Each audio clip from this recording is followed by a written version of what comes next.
Welcome back to Crawford Farms LLC. This video has been long overdue.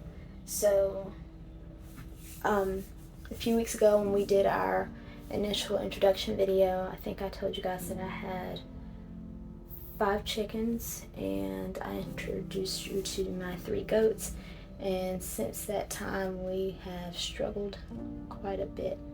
Well, I've struggled quite a bit.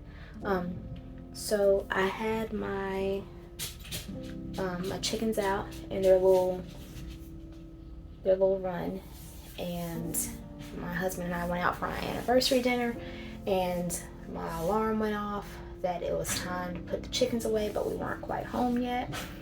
And so by the time we got home, you could see feathers everywhere. So it turns out that a raccoon got into the coop, climbed in through the run, well, climbed under the run, got into my coop, and wiped out almost my entire flock.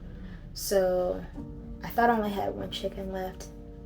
There was one over in the corner. Looks like she was playing dead. And the next morning, she was up and running. She was fine. So it turns out I only have 2 chickens left. And that Monday morning, before all of that happened, I believe, Billy started to get really, really sick. So I'm a little bit anxious. Billy's the one friend that I did not tether last night because he is faithful and he always stays in his pen, but I don't see him, and that has me concerned. Oh my gosh, I think I see Billy.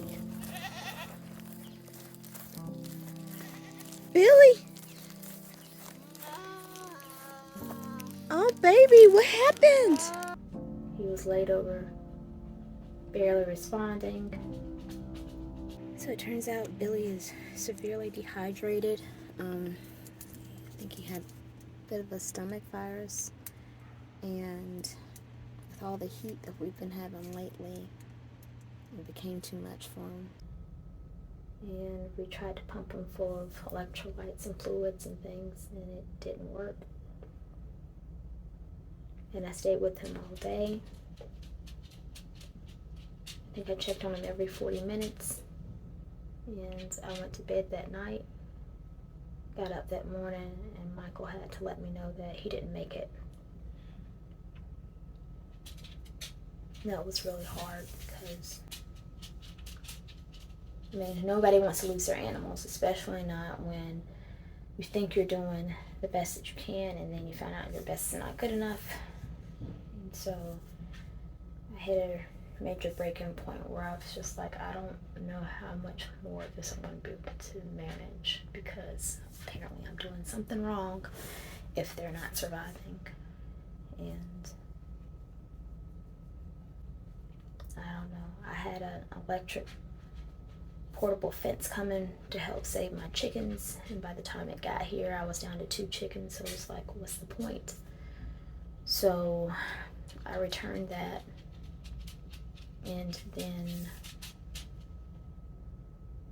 I moved my chickens from the coop down over the hill to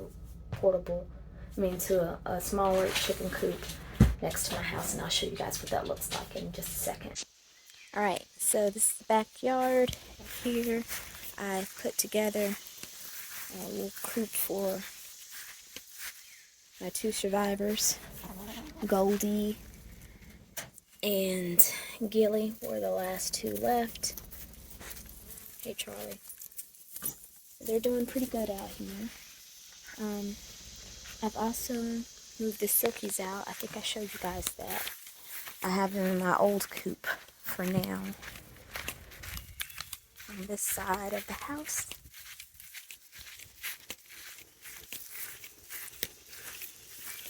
There they are. Just hanging out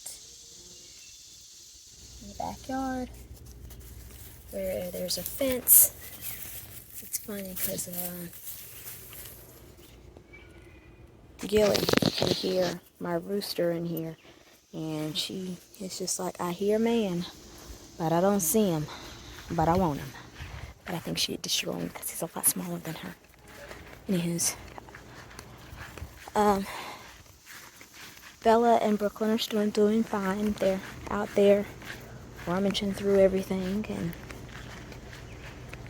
having fun with life, eating all the grass that they could possibly eat. So that's what we have for now. Unfortunately, this one's a not easy one to make, but just wanted to give you guys an update on what's happened so far with the chickens and with Billy and how things are going so far. On a positive note, we do have some ducklings that are coming, and maybe that'll change the mood up a little bit, because right now things are a little bit sad. I'm trying, guys, I really am. But if you have any advice that might help make things a little bit better, I'm open to suggestions. I am getting a puppy as well to see about being a little guardian. So I've got to train her to manage things so that foxes and raccoons don't continue to destroy what we're trying to build here. Anyways, see you later.